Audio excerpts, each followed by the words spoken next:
If you can be aggressive, you can operate in a state of urgency, and you can bring violence, you are probably one of the most calmest people I know. Trust me.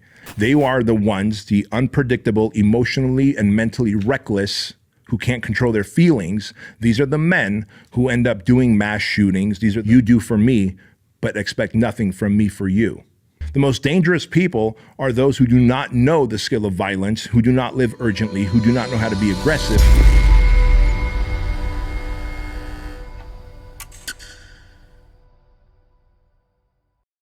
Today, we're going to do a deep dive into a question I got asked the other day, and that got me thinking. The question that I was asked is, Bedros, what kind of man do you admire? And I was like, man, that's a really good question. And so I gave my answer, but quite honestly, I didn't really think through my answer because I was in a rush. And so later, as I was driving off, I kind of thought like, man, there's actually other traits that I admire about certain types of men. So I'm going to share that with you, because let that be a goal for all of us to become the idealized version of the man that we want to be, right? So I'm going to share with you here the type of man that I admire. Number one, that you keep your promise. A man who keeps his promise, he keeps his word, to me is a solid human being. If you don't keep your promise, then what are you really? Your promise, your word is your reputation, and your reputation precedes you anywhere you go. Sadly, these days, everyone's so willing, so quick to break promises and to ghost people and to, say something but do the other thing. And I don't know, maybe I come from a generation that's different, or maybe I just don't know any better, but I'm telling you right now, a man who can keep his promise and who can keep his word is a man of higher reputation, of higher value, and higher self-worth, right? If you have like self-esteem, self-confidence problems, it's because you probably haven't been keeping promises to yourself. A man who has high confidence keeps promises that he makes to himself and to others. Trait number two, a man who never seeks the approval or validation of another person, right? When I see men who fanboy out over celebrities, athletes, gurus, influencers, thought leaders, whatever, I'm like, what are you doing? What are you doing? We have this saying at the project during one of the evolutions. We get all the guys together who are the candidates, and earlier that night, we put them through a grueling test called the FTX. And that FTX test really tested their loyalty to their peers, to the other candidates. And we get to see how quickly they turn on each other when they're sitting in a dark room with me one-on-one, and I talk them into turning on a friend. And for my validation and approval, about a third of them I'm able to talk into throwing their friend under the bus. And so at the end of that evolution, of course, we bring them downstairs, and Instructor Steve at some point says, hey, Instructor Bedros, who's the top dog here? And I go, I'm the top dog. And he goes, no, I'm the top dog. And then Instructor Ray says, nope, I'm the top dog. And then Instructor Aaron says, nope, I'm the top dog. And Instructor Matt says, nope, I'm the top dog. And what the candidates quickly realize who they're standing and when they're standing in front of us is when they were asked earlier, like, who's the man and who are you going to listen to? And right? Basically, are you seeking my approval and validation, and therefore you're going to go with my plan to throw this guy under the bus and get him to ring the bell and quit, even though you say he's a good dude, but you're like, hey, whatever you say, Bedros. In other words, seeking my approval and validation.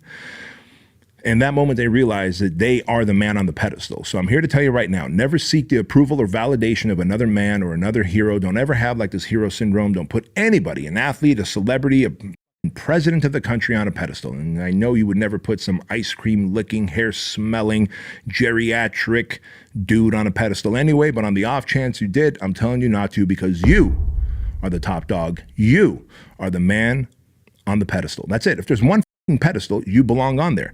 And, I also thought about this because Andrew Tate calls himself the top G. Cool, man. He should. He is the top G to him. But guess who the top G is? I'm the fucking top G. And you're the top G. And you're the top G. And you're the top G. And the reason is there can only be one top G in anyone's life, and it better be you. And when I see grown-ass men calling Andrew Tate the top G, I'm like, you idiots. Why are you giving another man this power over you, this authority over you, when he himself is telling you to defy power and authority of the system, what he calls the matrix. So please understand that you are the top G, that you are the hero in your story. You are the man on the white horse. You are not to seek approval or validation from anyone, because the only approval and validation I need is that of my consciousness, of my greater higher self. All right, let's move on to thing number 3. I value and admire a man who is never late and who is on time. As far as I'm concerned, and we share this at the project, if you're on time, you're late. If you're early, then you're on time. And then if you're late, it's unforgivable. That's it. Like, a man should be control of his time. Like, show up on time or early. Simple as that. It's the least you can do. Number 4, carry your own weight. This is something I admire about men, because these days so many people have fallen into that place of being a victim where they don't want to carry their own weight. They want a safe place to cry in. They want a safe space for this. They want to be able to get recognized for that. It's like, carry your own fucking weight.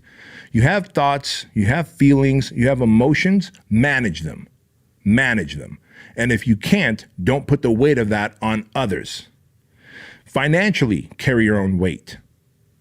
Emotionally, carry your own weight. Mentally, carry your own weight. Physically, carry your own weight. If you can't move objects around because you're so fat and your muscles have atrophied, what are you worth to humanity if, God forbid, the shit hits the fan and we all have to tribe up to be able to protect our communities?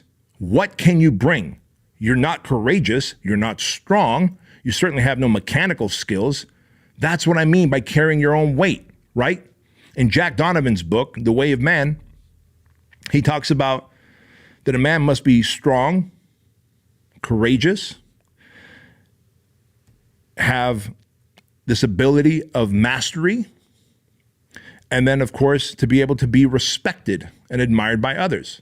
That is carrying your own weight. If you can't do that, now I understand, look, if someone's disabled, someone's old, and I need to carry the weight for you, I need to earn for you as well, because you're my neighbor and we've looked out for each other, but now you're old and you can't earn for yourself, hey, I will carry that weight. Like, that is acceptable and forgivable. But if a grown-ass man cannot carry his own weight physically, mentally, emotionally, financially, metaphorically, in a place of a, God forbid, we go into battle, then what are you worth? You're just a liability and not an asset to humanity. Moving on to thing number 5, a man of service to those he leads. I admire the kind of man who is in service of those he leads, who doesn't exploit the people that he leads, but he is in service of them. Most leaders, CEOs, whatever, think that because they have the title, that they are the hot shit and they should do the least amount of work. As far as I'm concerned, and the 3 guys here behind the cameras will tell you that oftentimes I'm the last to leave this building. And it's my truck parked out there and no one else's. I like to lead that way. I like to serve my team. I like to make sure that they're doing good and not just put them in a position of, you do for me, but expect nothing from me for you. I like to go to lunch with them and work out with them and ask them how they're doing. That is servitude to your team. And I admire the kind of man who is willing to serve as a leader. Number 6, I admire the kind of man who is aggressive, who lives a life of urgency, who can be violent, and yet is self-controlled, right? And we hear Jordan Peterson talk about this all the time. He says, do not be docile, do not be tame. You must be a monster. You must be a monster, and then put that monster under control and deploy it only when you need to. And I think that is very, very beautiful and poetic, because if you can be aggressive, you can operate in a state of urgency, and you can bring violence, you are probably one of the most calmest people I know. Trust me. You are that calm of a person, but you know, because you know how to keep it controlled. You're confident and you're controlled. The most dangerous people are those who do not know the skill of violence, who do not live urgently, who do not know how to be aggressive because they are passive aggressive. And the reason they are the most dangerous is because they are unpredictable. They are the ones, the unpredictable, emotionally and mentally reckless, who can't control their feelings. These are the men who end up doing mass shootings. These are the men who end up being, that domestic abuser of their wife and their kids. And so if you can't operate from a place of stoicism, yet still have aggression, urgency, and violence under control, then to me, you're not a man that I would admire. Number 7, I admire the kind of man who is kind, gentle, and loving. I don't think there's more I need to say about that. Number 8, I admire a kind of man who listens, not the man who is waiting to talk. I admire a man who listens, right? There's active listening, and then there's a person who's waiting to talk. You can always tell who's waiting to talk. They're just kind of chomping, leaning forward, chomping at the bit, waiting for you to finish, waiting for you to just to find that open spot for them to jump into that conversation. That is not a person who listens. I can't respect that person, because if you are listening, then you are actively participating in hearing my opinion, and therefore I will give you the respect of hearing and listening to your opinion as well. So guys and gals, thank you for watching this episode of the Bedros Keuilian Show. I appreciate all the subscriptions, all the likes, all the comments, the shares across not only the podcast platforms, but also on YouTube. And if you got any value from this episode, and if I missed any traits that you might admire, please leave them in the comment section below on YouTube. I want to hear more of those traits and possibly add them to my list. And so thank you so much for watching and listening to this episode. Always remember that average is the enemy. Success is your responsibility, and your life can change in an instant when you are ready to flip the switch. We'll see you guys next time. Bedros Keuilian outlines 8 characteristics and traits he admires in men. Number 1, keeping promises. He emphasized the importance of keeping one's word, viewing it as a reflection of a person's integrity and reputation. Number 2, independence from validation. He cautioned against seeking approval or validation from others, advocating for self-reliance and self-respect. Number 3, punctuality. He stressed the value of being punctual, considering it a sign of respect for others' time and an indicator of discipline. Number 4, self-reliance and responsibility. He admired individuals who take responsibility for themselves emotionally, mentally, financially, and physically, and discourage reliance on others for support. Number 5, servitude to others. He admires leaders who serve those they lead rather than exploit them, highlighting the importance of humility and genuine care for others. Number 6, controlled aggression and urgency. He appreciates individuals who can tap into aggression and urgency when necessary but maintain self-control, seeing it as a mark of strength and stability. Number 7, kindness and gentleness. He values kindness, gentleness, and love as essential traits in a man, recognizing the importance of empathy and compassion.